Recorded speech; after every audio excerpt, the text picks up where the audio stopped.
Hi, this is Luca, and I'm going to be doing my 3D evaluation of my final 3D movie, which I made in Maya. Okay, so now if we start the video, we can see that the opening scene is the whole shop that I've made as my environment. And this took around about, I think I remember was about, to make everything, a couple of months, 2 months maybe.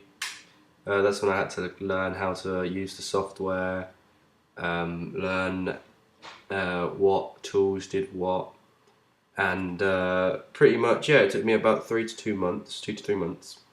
And everything you see here, I've made. I haven't downloaded anything, but I did follow tutorials on to make this skateboard, to make the books, this golf cart, and the flying saucer.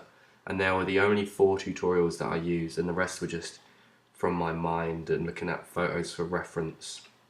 So if we carry on, we see that each photo has just a clip of where there's in the shot, and these are part of my objects. So you got 1, 2, 3, 4, 5 objects here.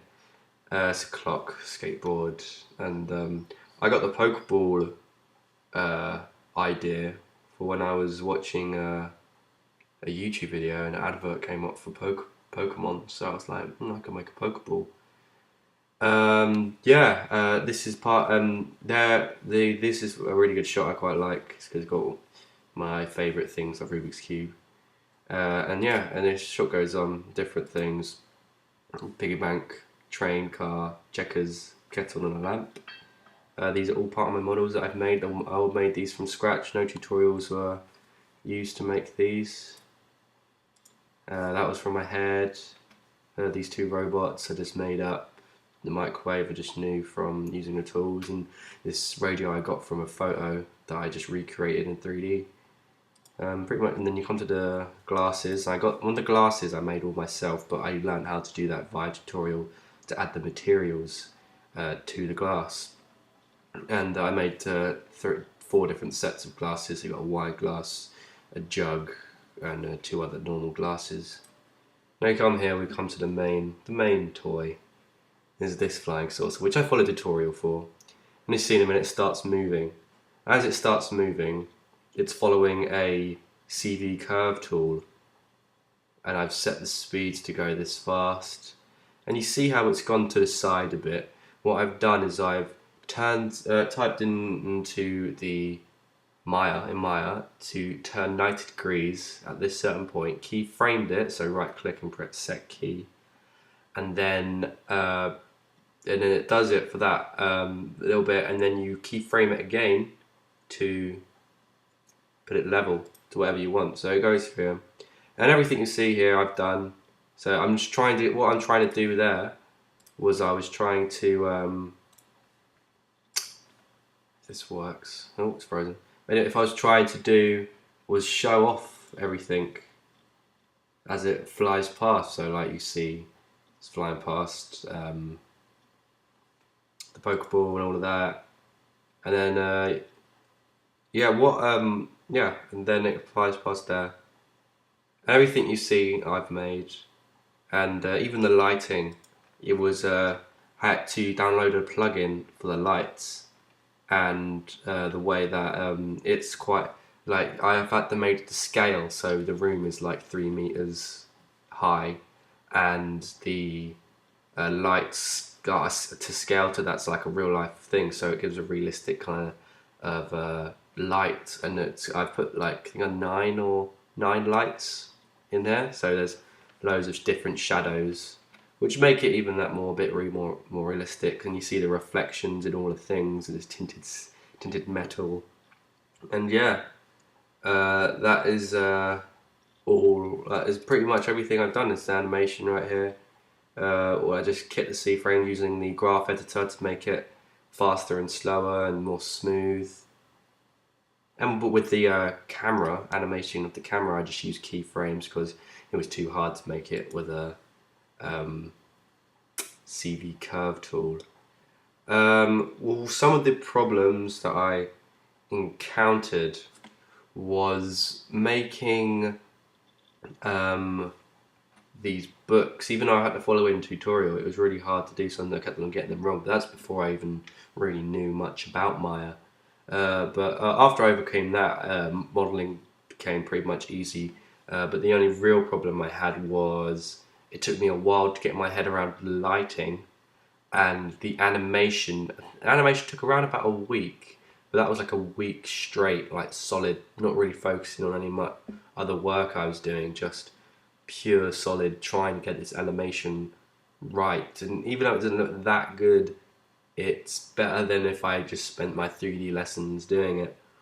And that took a couple of tutorials I had to look at for the CV curve tool, and then rigging the spaceship to the CV curve tool and making it go what speed I want it to go. And they were pretty much the main problems that I had with my overall video.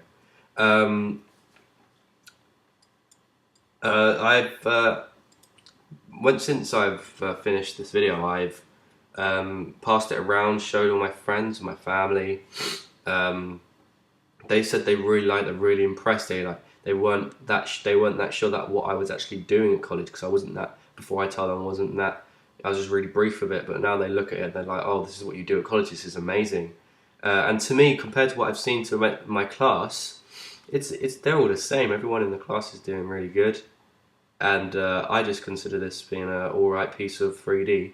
But everyone I've seen, my dad, my mum, my sister, my dad's girlfriend, all said it, and all my friends saying it's really good, and they're really impressed with me, and I'm really pleased with myself, considering that this is my first ever 3D project that I've stuck down and finished it all the way to the end, and I'm really pretty pleased with myself, and everyone else seems to be really pleased with it, so I'm happy with the end result.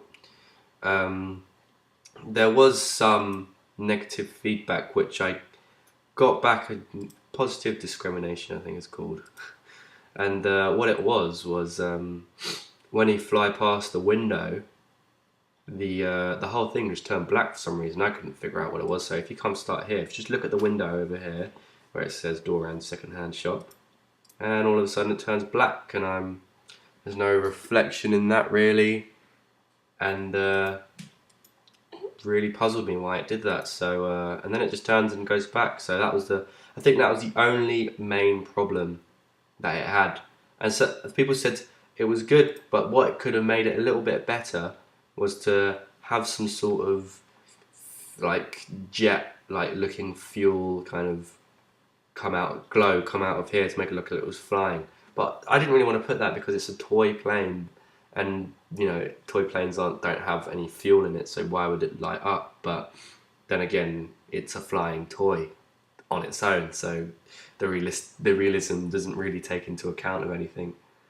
On here it says the original, discuss whether you achieved what you set out to do. Well, my original proposal actually was to have this pogo stick that you see here that we're about to approach.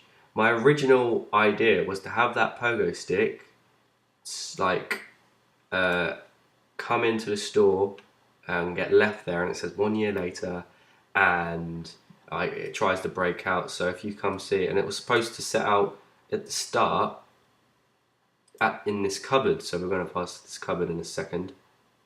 See this cupboard here? It was supposed to set out like there, behind the hole, behind there, and it would come out and bounce around and trip over, and everything will fall over, and then the thing will jump out the window, try to escape. But it was too much to do in the amount of time I had. So I had to change my whole idea. I had to brainstorm my idea and just think about what I would do. So what I did was, I've already created this model as a practice at the beginning of the year. So I thought it's one of the best models I've made. So I'll use it. And there was already a tutorial on how to animate it and how to.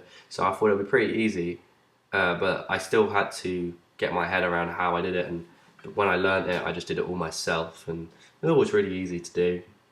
But if I had more time, I wish I would have stuck to my pogo stick idea, because I really like the look of the pogo stick, and I thought it would a really good look. If we go back over here, we can see the pogo stick over there. And I was really pleased with it, and I thought it was a good. That was my first model I made, actually, and yeah, and what I've gathered from the whole experience of doing this was I've learned how to use Maya now. I'm more confident with Maya. I know all the tools, what NURBS and polygons are, and SV curves, and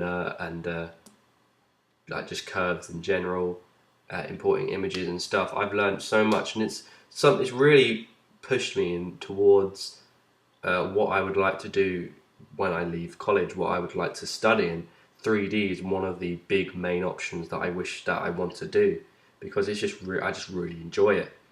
And if I could start all over this project all over again, knowing what I know now, I think it would be 10 times better. I would maybe chuck a bit of end cloth in there, put a bit of fur, mess around with more of what the software has to offer. Maybe have some water if I had enough time, because I think I'd feel more confident with what I was doing. But I just stuck to what I knew, made what I like, kept it all. No fur, no water, and there's too much. You know, I didn't want to blow up my computer with all the rendering speed, so I kept it at 720 as a HD, but not HD, but it looks good, and didn't take as much time as 1080p.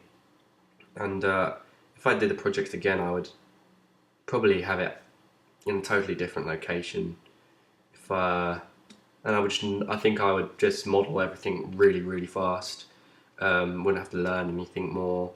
And when a time comes when I do have to learn something, I can just go ahead and learn it from a website, well, random website. And yeah, that is my 3D evaluation. I'm really pleased with the last result, and I look forward to doing more 3D in the future. And hopefully it's a really good career path for me, and I really enjoy it. And everyone says that I got an act for it. So yeah, 3D was awesome. Yeah.